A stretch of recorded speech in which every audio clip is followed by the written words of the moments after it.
स्वागत है आपका मेरे चैनल एनसीईआरटी अड्डा में। आज हम डिस्कस करने वाले हैं क्लास 10 से ज्योग्राफी का पहला चैप्टर रिसोर्सेस एंड डेवलपमेंट। इस टॉपिक पे दो वीडियोस पहले बना चुका हूं, पार्ट 1 पार्ट 2। तो अगर आपने उन वीडियोस को नहीं देखा है, डिस्क्रिप्शन में लिंक है, आप जाके उन वीडियोस को देखिएगा पहले। आज हम डिस्कस करेंगे लैंड रिसोर्सेस। ठीक, तो जैसे हम सभी जानते हैं, जो भी हम इकोनॉमिक एक्टिविटीज जो हमारी होती है ना, डिफरेंट वेज में, वो हम लैंड पे परफॉर्म करते हैं। ठीक है, तो लैंड पे ही सारी हम जो है अपनी एक्टिविटीज परफॉर्म करते हैं। तो लैंड का हमारे लिए जो है बहुत ज्यादा इंपॉर्टेंस हो जाता है। ठीक है, इसके अलावा ये जो नेचुरल वेजिटेशन हमारे लैंड के ऊपर पाया जाता है, वनस्पतियां पाई जाती है, जंगल हो गए, फॉरेस्ट हो गए, ग्रास हो गई, थॉर्न्स हो गए, बुशेस हो गए, तो ये सारे जो है सपोर्ट करता है लैंड। यानी कि लैंड नहीं होता तो हम जो है नेचुरल वेजिटेशन हमें देखने को नहीं मिलता। वाइल्ड लाइफ इसी के ऊपर है, ह्यूमन लाइफ इसी के ऊपर है, इकोनॉमिक एक्टिविटीज इसी के ऊपर डिपेंड है। ठीक है, ट्रांसपोर्ट एंड कम्युनिकेशन सिस्टम को भी ये सपोर्ट करता है। अब देखेंगे हम, जो हमारे पास लैंड है वो हमारे पास एक फाइनिट मैग्नीट्यूड में है, यानी कि सीमित लैंड हमारे पास अवेलेबल है। तो हमें इसका यूज कुछ इस प्रकार करना पड़ेगा ताकि हम जो है सारे पर्पस के लिए इसका यूज अच्छे से कर पाए, यानी केयरफुल प्लानिंग हमें करनी पड़ेगी इसके यूज के लिए। एरिया की बात करें, अगर इंडिया की बात करें, तो इंडिया में जो एरिया है, हमारा जो लैंड है, वो जो है उसके डिफरेंट फीचर्स हैं। जैसे माउंटेन्स पाए जाते हैं, प्लेटूज पाए जाते हैं, प्लेन्स पाए जाते हैं, आइलैंड पाए जाते हैं। ठीक, इसमें से बात करें तो 43% लगभग हमारे पास जो है प्लेन है, जो फैसिलिटी प्रोवाइड करता है एग्रीकल्चर के लिए, इंडस्ट्री के लिए। यानी कि एग्रीकल्चर जो होता है मेनली वो प्लेन एरिया में ज्यादा अच्छा होता है। इंडस्ट्री जो स्टेब्लिश होती है वो प्लेन एरिया में अच्छे से होती है। फिर माउंटेन की अगर बात करें तो 30% एरिया हमारा जो है माउंटेन वाला एरिया है, जहाँ पे हमारी जो है नदियां जहाँ से निकलती है। ठीक है, और ये फैसिलिटी प्रोवाइड करता है टूरिज्म के लिए, यानी कि उसको अट्रैक्ट करता है, और इकोलॉजिकल जो बैलेंस है हमारा उसको जो है ये बनाए रखता है। फिर 27% बात करें एरिया की कंट्री में, तो प्लेट्यू रीजन है 27%, जहाँ पे आपके रिच रिजर्व ऑफ मिनरल्स पाए जाते हैं। फॉसिल फ्यूल आपको यहाँ पे देखने को मिलेगा, एंड फॉरेस्ट जो है यहीं पे रहते हैं ज्यादा। फिर बात करेंगे लैंड यूटिलाइजेशन की, है ना। लैंड कैसे हम जो है यूटिलाइज कर रहे हैं, कैसा हम उसको यूज में ला रहे हैं। तो पहले देखेंगे, सबसे पहले हम जो है कुछ जितना भी हमारे पास लैंड है उसमें हमारे फॉरेस्ट है। फिर ऐसा लैंड है जो कल्टीवेशन के लिए अवेलेबल नहीं है, जहाँ पे हम जो है खेती नहीं कर सकते, जो बैरन लैंड कहलाता है, बंजर वेस्ट लैंड कहलाता है। फिर कुछ ऐसा लैंड है जहाँ पे हम जो है वहाँ पे कृषि कार्य के अलावा और अन्य काम करते हैं, जैसे बिल्डिंग बिल्ड करना हो, रोड्स बिल्ड करना हो, फैक्ट्रीज बनानी हो। ठीक है, फिर other uncultivated land excluding fallow land. अब जो अदर अनकल्टिवेटेड लैंड है इसमें जो है फैलो लैंड नहीं आएगा, इसमें आपके जो है पास्चर्स आते हैं और ग्रेजिंग लैंड आते हैं, जहाँ पे हम अपने कैटल को ग्रेज कराते हैं। फिर कुछ मिसलिनियस कैटेगरी वाला लैंड है जहाँ पे हम क्रॉप्स वगैरह जो है ग्रो करते हैं, लेकिन ये नेट सोन एरिया में नहीं आएगा।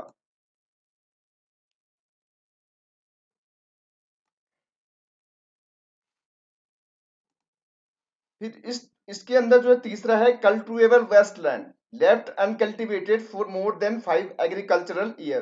यानी कि ऐसा लैंड जहाँ पे हम कल्टीवेशन कर सकते हैं, लेकिन किसी रीजन के कारण हमने जो है उसको 5 साल से वहां पे जो है कल्टीवेट नहीं किया उसको। ठीक है, फिर फैलो लैंड की बात करेंगे। इसमें दो चीजें हैं, एक है करंट फैलो। करंट फैलो क्या होता है, जिसको हमने 1 साल या उससे कम के लिए जो है वहां पे हमने जो है कल्टीवेशन नहीं किया, यानी कि वहां पे हमने क्रॉप को जो है कल्टीवेट नहीं किया। क्यों नहीं किया है, माना हमने जो है एक बार उस लैंड में जो है व्हीट का उत्पादन किया। ठीक है, तो व्हीट को होने में 6 से 7 मंथ लगते हैं।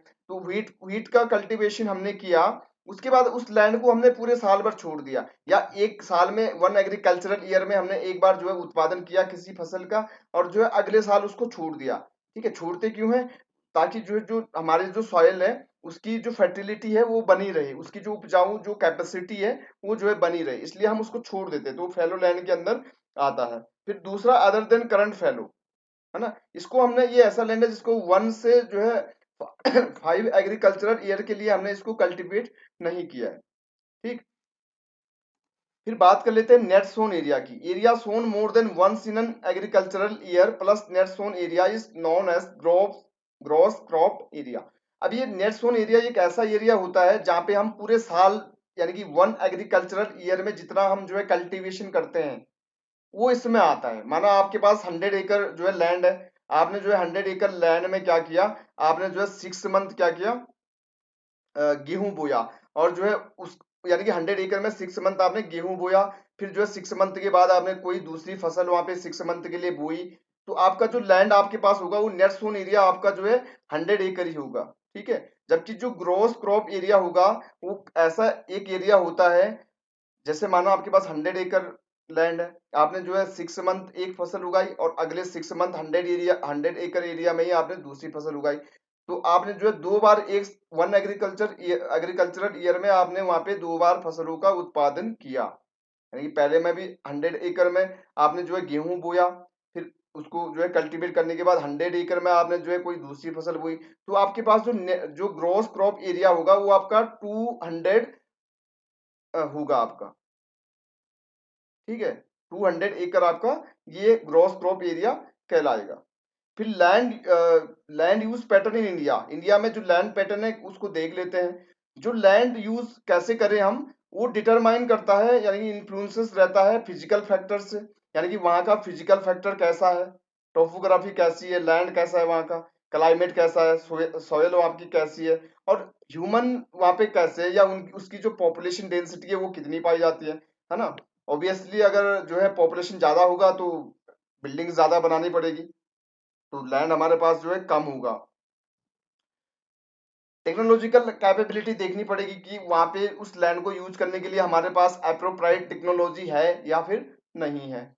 कल्चर बेस्ड देखना पड़ेगा, कल्चर कैसा है वहां पे, या ट्रेडिशन उनका क्या क्या होता है, ठीक है। बात करें अगर लैंड की, तो हमारे इंडिया के अंदर जो है 3.28 मिलियन स्क्वायर किलोमीटर हमारा जियोग्राफिकल एरिया है टोटल, ठीक है। उसमें से बात करें तो 93% एरिया में हम जो है अभी क्या कर रहे हैं, लैंड यूज कर पा रहे हैं 93%। ऐसा क्यों है, क्योंकि नॉर्थ ईस्ट के जो स्टेट है आसाम को छोड़ के, यहाँ पे यहाँ का जो लैंड है उसको हमने जो है सर्वे नहीं किया है, यानी कि उसका जो है मेजरमेंट नहीं किया कितना लैंड है क्या है, ठीक है। फिर जो पोक में जो हमारा लैंड है यानी कि जम्मू कश्मीर ऑक्यूपाई बाय पाकिस्तान, इसे पोक भी कहते हैं। तो ये ऐसा एरिया जहाँ पे हमने अभी तक सर्वे नहीं किया, यहाँ पे हमेशा आप देखते विवाद बना रहता है, तो उन कारणों से हम यहाँ पे सर्वे नहीं कर पाए हैं।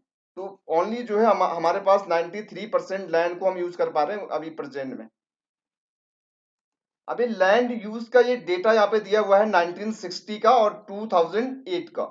दोनों को आप जो है दोनों में अगर आप कंपेयर करेंगे तो यहाँ पे आप देखेंगे कि जो हमारे पास फॉरेस्ट वाला एरिया है 1960 में जो है हमारे पास 45.26 था, जबकि जो है अभी ये थोड़ा सा ये इंक्रीज हुआ है 46.24 जो है ये अभी 2008 के डेटा के अनुसार ये इतना हो गया है। फिर अगर बैरन लैंड की बात करेंगे तो यहाँ पे हमारे पास 1960 में था 12.01%, ये जो है कम हो गया थोड़ा 8.61%। इसका मतलब हमने जो है जो हमारा वेस्टलैंड था उसको भी हमने उसमें भी हम कल्टीवेशन अब थोड़ा बहुत करने लग गए हैं। फिर बात करेंगे नॉन एग्रीकल्चर यूजेस, यानी कि जहाँ पे बिल्डिंग्स रोड्स हम फैक्ट्रीज हम जो है स्टेब्लिश करते हैं। तो ये हमारे पास 1960 में था 4.95%, है ना। ये जो है बढ़ के कितना हो गया 5.57%। इसका मतलब ये हमने रोड ज्यादा बना दी है, फैक्ट्री ज्यादा बना दी है ना। परमानेंट पास्चर ग्रेजिंग लैंड की बात करें तो ये हमारे पास जो है 1960s के अराउंड था 4.71%। अभी ये कितना हो गया 3.38%। ये जो है थोड़ा कम हो गया है, क्योंकि जो कुछ जो ऐसी जो जनजातियां जिन्हें हम कह सकते हैं, उन्होंने जो है अपने जो उनका जो कल्चर था, उनका जो ट्रेडिशन था, उनको छोड़ रहे हैं। अब वो शहरों की ओर जो है क्या कर रहे हैं, सेटल हो रहे हैं। तो इसका ये मेन कारण है। फिर एरिया अंडर मिसलिनियस कैटेगरी, ठीक है, ये आपका जो है 1.50% था, जो आपका जो है कितना हो गया 1.11। इसको आप ऐसे करके देख सकते हैं, ठीक है। आगे देखते हैं land under permanent pasture has also decrease. अब जो ऐसा लैंड है जहाँ पे हम अपने कैटल को ग्रेज करा पाते थे उस एरिया में भी थोड़ा कमी आई है ना। तो अब कैसे जो है हमारे पास जो ह्यूज कैटल पॉपुलेशन है, यानी कि जो जीव जंतु गाय भैंस बकरी भेड़ हमारे पास जो इतनी बड़ी जनसंख्या में है, उसको हम कैसे फीड कराएंगे, है ना, और इसकी जो है क्या परिणाम होंगे। ठीक, most of the other than the current fallow land. अब जो other than current fallow land है, यानी कि जिसको हम कल्टीवेट करते हैं लगभग जो है 1 से जो है 3 या 5 ईयर में, जिसको हम कल्टीवेट करते हैं, ठीक है, तो इसकी जो क्वालिटी है इस लैंड की, वो जो है अच्छी नहीं है। इसमें जो कॉस्ट आता है हमें कल्टीवेशन में, वो जो है इसका ज्यादा आता है, क्योंकि यहाँ की जो सॉइल है वो जो है उसमें जो फर्टिलिटी है, उसकी जो फर्टिलिटी की जो क्वालिटी है वो अच्छी नहीं है। ठीक है, these land are cultivated once or twice in about 2 to 3 years, and if these are included in the net sown area, then the percentage of NSA यानी कि net sown area in India comes to about 54% of the total reporting area। अगर हम बात करें इस land की, है ना, अदर देन करंट फैलो, तो ये जो ज्यादा उपजाऊ नहीं है। कोस्ट यहाँ पे जो है कल्टीवेशन का बहुत हाई रहता है, इसलिए इस लैंड को हम क्या करते हैं, या तो 2 साल में या 3 साल में हम इसको जो है कल्टीवेट कर पाते हैं। और अगर इस लैंड को हम मिला दें तो नेट सोन एरिया हमारा जो है इंडिया के अंदर जो है 54% आता है।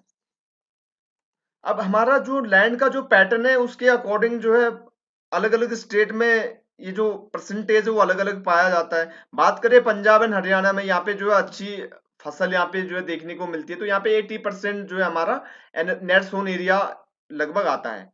फिर बात करें अगर हम जो है अरुणाचल प्रदेश की, तो यहाँ पे 10% है। मिजोरम, मणिपुर, अंडमान निकोबार आइलैंड की बात करें तो यहाँ पे ओनली 10% है। ठीक है, फिर अगर हम बात करें नीचे, forest area in the country is far lower than the desired 33% of the total geographical area. ठीक है, अब जो नेशनल फॉरेस्ट रिपोर्ट आई थी 1952 में, पॉलिसी जो रिपोर्ट आई थी फॉरेस्ट पे, तो इसमें कहा गया था कि किसी भी कंट्री के पास जो टोटल जियोग्राफी का उसका जो जियोग्राफिकल एरिया है उसका 33% वहां पे जो है फॉरेस्ट होना जरूरी है, ताकि जो है जो इकोलॉजिकल जो बैलेंस है वो बना रहे, मेंटेन रहे। ठीक है, आगे देखेंगे, the livelihood of millions of people who live on the fringe of this forest depends upon it. क्योंकि अब कई लोग ऐसे हैं, कई जो है ट्राइब्स ऐसे हैं जो टोटली जो है डिपेंड करते हैं फॉरेस्ट पे। अभी भी आप देखते हैं बहुत सारे जो कबीले हैं, बहुत सारे जो जनजातियां हैं, वो जो इन फॉरेस्ट पे डिपेंड करती है। ठीक है, a part of the land is term as waste land and land put to other non agricultural uses. ठीक है, ये जो है जो एरिया है वेस्टलैंड, इसमें जो है रॉकी लैंड हो गया, हम हमारे जो है डेजर्ट पार्ट हो गए, ठीक है, या जहाँ पे हम जो है सेटलमेंट्स करते हैं, सिटीज बसाते हैं, गांव बसाते हैं, रोड बनाते हैं, रेलवेज हम जो है बिल्ड करते हैं, इंडस्ट्रीज बिल्ड करते हैं। ठीक है, continuous use of land over a long period of time without taking appropriate measures to conserve and manage it has resulted in land degradation। ठीक है, अब जब हमने जो है इस लैंड को कंटिन्यूअसली यूज किया, उसको जो है उसके लिए अप्रोप्राइट मेजर्स नहीं किए, उसको कंजर्व करने के लिए जो है प्लानिंग नहीं की, तो इसका रिजल्ट क्या हुआ, जो लैंड हमारे पास अवेलेबल था वो जो है उसका डिग्रेडेशन होना शुरू हो गया, यानी कि वो जो है खराब होना शुरू हो गया वो लैंड। ठीक है, बंजर होना शुरू हो गया। ठीक है, तो जिसका जो है हमारे सोसाइटी पे, हमारे इन्वायरमेंट पे जो है अच्छा इफेक्ट नहीं पड़ता है, हमारा जो इन्वायरमेंट है इससे खराब होता है, हमारे सोसाइटी को इससे जो है लॉस होता है। तो बात कर लेते हैं land degradation and conservation measures की, है ना। तो जैसे हम सभी जानते हैं, जो भी हमारे पास लैंड अवेलेबल था वो हम शेयर करते आए हैं अपनी पास्ट जनरेशन से, और जो हमारी फ्यूचर जनरेशन है वो भी जो है इस लैंड को यूज करेगी, है ना। देखते हैं 95% जो हमारे पास जो हमारी बेसिक नीड्स है वो हम फूड की, शेल्टर की, क्लोथिंग वगैरह की, वो हम जो है इसी जो है लैंड से हम करते हैं।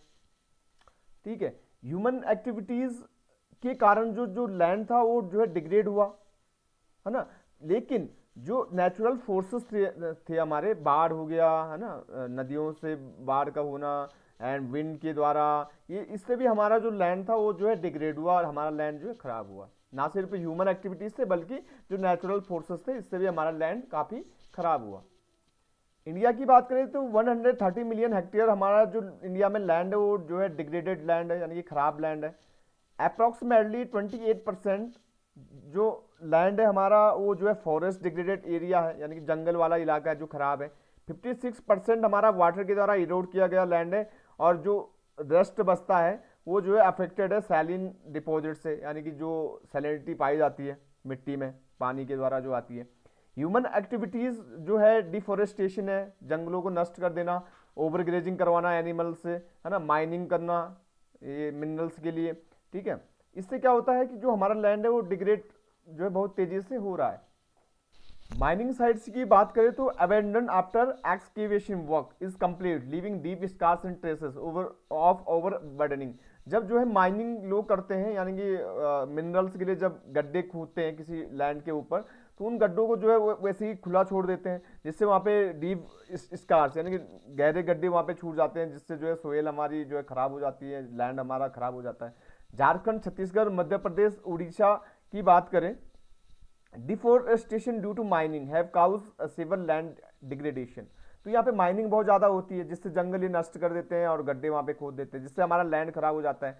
गुजरात, राजस्थान, मध्य प्रदेश, महाराष्ट्र की बात करें, ओवर ग्रेजिंग यहाँ पे एक जो है मेन रीजन है लैंड डिग्रेड होने में, ठीक है। ऐसी पंजाब, हरियाणा, वेस्टर्न उत्तर प्रदेश की बात करें तो यहाँ पे इरिगेशन जो होता है वो ओवर इरिगेट कर देते हैं लैंड को, यानी कि पानी ज़्यादा दे देते हैं, है ना। और जिस पानी में जो है क्या होता है हमारा सैलिनिटी पाई जाती है, जिससे जो लैंड है वो जो है खराब हो जाता है। अब जो भी माइनिंग प्रोसेसिंग होती है, जैसे लाइमस्टोन सीमेंट इंडस्ट्री में जो इसको ग्रेन किया जाता है ना, ताकि सीमेंट बना सके। कैल्साइट का यूज किया जाता है बर्तन बनाने में, सेल खड़ी जिसे कहते हैं, ठीक है। तो जब ये इसकी जो जब इसको ग्रेन किया जाता है तो जो डस्ट होता है वो एटमॉस्फेयर में चला जाता है, जिससे क्या होता है जब ये ज़मीन पे ये बैठ जाता है ना, लैंड के ऊपर इसकी एक जो है लेयर जम जाती है। तो वो लेयर क्या करती है, जब भी हम जो है इरिगेशन करते हैं, जब भी हम पानी डालते हैं लैंड में, तो वो पानी जो है एब्जॉर्ब नहीं कर पाता वो लैंड, जिससे वहाँ की जो सोयल होती है वो खराब हो जाती है, ठीक है। रिसेंट ईयर में देखेंगे जो इंडस्ट्रियल एफ्लुएंस था, ठीक है, जैसे वेस्ट था, वो जो है मेजर सोर्स रहा, यानी कि मेजर कारण रहा लैंड और वाटर पॉल्यूशन का, इंडस्ट्री का जो वेस्ट था। There are many ways to solve the problem of land degradation. अब लैंड को कैसे बचाया जाए, इसके लिए बहुत सारे जो है तरीके हैं। सबसे पहले जो है एक तरीका ये है एफोरेस्टेशन, हमें जो है जंगलों को प्लांटेशन करना पड़ेगा और जंगल जो है उपजाने पड़ेंगे, यानी कि लगाने पड़ेंगे हमें प्लांट। प्रॉपर मैनेजमेंट करना पड़ेगा ग्रेजिंग का, यानी कि ज़्यादा ग्रेज ओवर ग्रेज ना करा पाए कोई भी लैंड में, है ना, ये कुछ हेल्प कर सकता है। Planting of shelter belts of plants, यानी कि प्लांट्स की एक लाइन में हमें उसे प्लांट करने पड़ेंगे, जिसे हम शेल्टर बेल्ट कहते हैं प्लांट्स की, यानी एक लाइन में हमें प्लांट लगाने पड़ेंगे। कंट्रोल ऑन ओवरग्रेजिंग, ओवरग्रेज पे कंट्रोल करना पड़ेगा। स्टेबलाइजेशन ऑफ सैंड डंस, सैंड डंस को हमें जो है उसके आगे जो है थॉर्न्स लगाने पड़ेंगे, कांटेदार झाड़ियाँ लगानी पड़ेगी, ताकि वो सैंड जो है बहे ना या हवा के कारण उड़े ना, ठीक है। तो ये सारे मेथड्स जब हम करेंगे तो हम लैंड को डिग्रेड होने से बचा सकते हैं। फिर जो हमारा जो proper management of waste land, जो हमारा वेस्ट लैंड है उसको हमें मैनेज करके रखना पड़ेगा। Control of mining activities, mining activities पे हमें कंट्रोल करना पड़ेगा। जो इंडस्ट्री का जो वेस्ट होता है उसको डिस्पोज करने के लिए हमें जो है मैनेजमेंट तैयार करना पड़ेगा,